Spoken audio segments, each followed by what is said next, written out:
Hello, my name is Eric Martin, and I'm a service advisor here at Windsor Mazda. Mazda is one of the best car companies out there. With excellent customer service, great vehicles, and certified technicians to keep your car running, there are few choices but Mazda. Just think about all the good memories you've made in your Mazda. Picnics, trips, the beach, road trips, but all of that means that your vehicle has routine wear and tear. This doesn't have to be a problem, even for high mileage Mazda vehicles. There are several reasons to maintain your vehicle.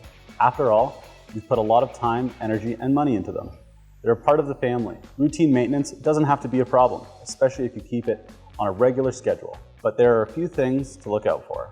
Every 8,000 kilometers, a wrench indicator light will come on your dashboard. This means your vehicle needs to be brought to the Windsor Mazda dealership. There's a team of certified technicians that will do a comprehensive maintenance and service to your entire vehicle. They check brakes, fluids, engine, battery, even tires, and the vehicle's body. The service keeps you up to date with your vehicle's needs. Think of it as an annual physical. If you have any questions or want to schedule your essential maintenance services, visit our website, windsormazda.com, or call 519-735-2211. Thank you. Have a great day.